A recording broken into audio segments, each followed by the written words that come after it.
just the joy, the fun that we're having. All glory be to God, honestly. We've underhanded it! Look at the bucket! 0.4 seconds! We're here with GCU senior guard Ray Harrison, fresh off a 2-0 road trip, Southern Utah, Utah Tech. Can you talk a little bit about that? What, your first 2 road wins of the season, how were you guys able to be successful on the road? I feel like this past week, we really just came together even more as a team on really just not just physical on the court, but we also just kind of bonded more, I feel, off the court, and I feel like it helped us. Yeah, we were just talking a little bit before about, you're kind of reflecting, and college basketball is awesome. And was there any part of that, like, hey, maybe there's only a few more road trips where I get to go with these guys on the road and, laugh and make fun of each other, whatever that looks like? Do you reflect on that at all? Definitely. I have some of those thoughts, often, since this is my last year, but, it just fuels me to just kind of take advantage and just cherish every moment even more. Yeah, sweet. Okay, I want to talk about you and your personal game for a little bit. I know you probably, in your time here, you haven't wanted to talk about yourself. It's been a lot of teams, but I'm going to force you to do it anyways. You've come back twice now. So talk about what that has meant to you to come back here. We're in a college basketball world where it feels like the narrative is just grass is greener on the other side. Go here, you've decided to come back twice. So talk about that and what it's meant to you. Yeah. The first reason I transferred was just because Grand Canyon, they had an abundance of resources here, and I saw that they took a chance on me and they were willing to believe in me. So, being here, I felt like that's all I needed. I obviously know that there's other situations I could have went and got into. Yeah, but sure. Being here is just like I said, I had everything I needed. I feel like I still do. So yeah, I never felt the need to jump ship.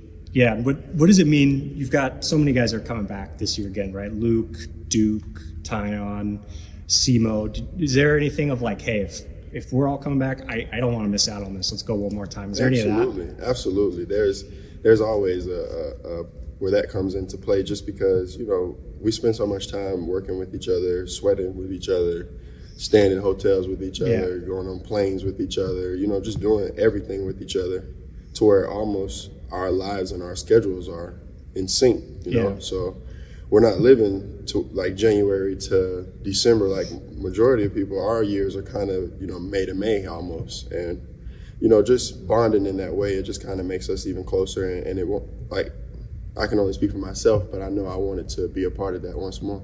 Yeah. And in your time here, you've kind of shown you're willing to do all sorts of different things, right? I think year one, it was, hey, I've got to take all the volume, and lead this team and push this team, get to the NCAA tournament. Last year, you're kind of partnered with Tyon, and it's this awesome combo. And you've always been willing to kind of do whatever is needed. Can you talk about, has that been something that's always been your game? You've been willing to just do whatever's needed? Honestly, I do feel that way. If you'd ask my dad, he'd say I've always been that way as well. But over the years, I've only just tried to do what's been asked of me. If my coach needs me to do something, that's just what I put on the forefront of my mind. So, and sometimes I feel like just being out there within the game, being able to read the game, you see what the game is calling for. Mm-hmm. You see what you need to do in order to propel your team to victory. So I just try to do whatever I feel like that is. Yeah, sweet. Okay, and the one thing I want to ask you about, you're going to want to be humble, but have you noticed teams going under screens this year? And what would be your comment on that? Because I've noticed sometimes they pad to you after you hit a three, and there's almost this little like, oh, they did it again. Huh? Is that something you're cognizant of? And then, in all seriousness, is that something you said, hey, I want to get this thing up to 30, 40, 42% from three? Is that something you worked on this summer? Man, absolutely. And to see some of the results, see some of your hard work pay off, it's been awesome.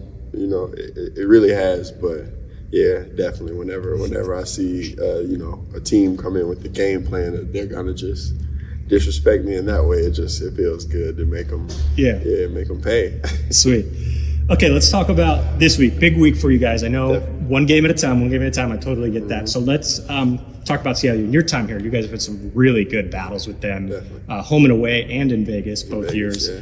So national TV at home, wide out. It kind of feels like the quintessential college basketball game. Do you still do you kind of still get that kind of romanticism of like, man, this is like college basketball feels like on Thursday? Definitely, and I feel like it really hits me like the morning of when I wake up, and it's just like I get that same butterfly feeling like I did when I was a freshman. You know, Yeah. it's just, yeah, I love it. But as far as excitement, I'm definitely excited to play. Like you said, we've had some good battles with them. I was just telling some of the guys yesterday, because last year when we played Seattle, we split. Yeah. And I was telling them the year before in the regular season, we dropped both. Yeah, I remember We that. lost. Yeah. You know, so when we had to play them in Vegas, it was a little bit of a different feeling. It was almost not like we were going in kind of intimidated, but like we knew that the respect that they garnered from us was just a little higher at that time, just because, like I said, they beat us twice. But yeah, I'm excited. I'm excited to go out with a bang. You know, this is my last year, so I don't want to leave. I want all the bragging rights. Yeah, for sure. Okay, does anything change for you with the late tip, or is it just as easy as move everything back to us? Because 9 p.m. local that's late. Yeah, I mean it's not a big change, but it's definitely not something where I prefer. You know, if it's a preference thing, I definitely love to play. You know, right around afternoon, early evening, but 9 o'clock it is. And Like give you a ball on a court and you're good. yeah, I'm good. Let's do it. Okay, you're an East Coast guy, Eastern time zone guy. So if you got out ahead of it, have you texted family, friends, etc., told them break out the coffee, the energy drinks, whatever it needs? Have you sent them the text? Make sure you're staying out. I haven't. That'll be 11 there? Yeah, it'll be 11 there. So make sure. I don't know. I think my dad might have to watch that one next day. Sweet. Okay, and then Saturday, again, I know we just talked about one game at a time, so we're not going to talk anything matchup related, but I want to just ask you, I think it's an interesting time to reflect. Utah Valley coming to GCU Arena on Saturday, potential battle for first place. But I want to ask you, what's the difference between the team that got on that plane to go to Orem, obviously a tough loss, I know you guys have had to talk about it. What's the difference between that team that got on the plane and the team that's going to be showing up this week? Yeah, I feel like you know, we just have a higher level of care. And I feel like it's really just been instilled in us through practice, you know. Not saying that our practices before weren't what they needed to be, but obviously we needed to get better, you know. And I feel like we've taken those steps. Our coaches have led us in the right, you know, direction to be able to, get better. And I feel like we all know that we're getting better, and we're starting to believe in each other just a little bit more to where we're not, I feel like before when we got on that plane to go out there, we kind of were still a little bit more individually just separate in a way, you know? But I feel like the pieces are just being pulled together now. Yeah, awesome. Okay, and then can you just give a call out for fans? Obviously a big week. Yeah. We know late night, Thursday, things could be really fun. It could be a lot of excitement. Give a call to the fans. Tell them Thursday, Saturday. I mean, this feels like can't miss, right? Yeah.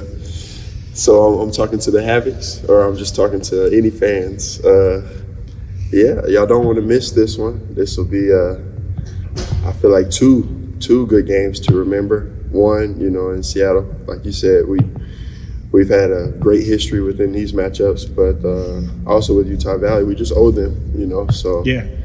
you know, you can expect us to play as hard as we can. You know, it'll be fun. It'll be a show. Awesome. Thanks. Good luck this week, man. Thanks, Thank you. man. I appreciate it. Awesome. Thank you so much, man. I appreciate it.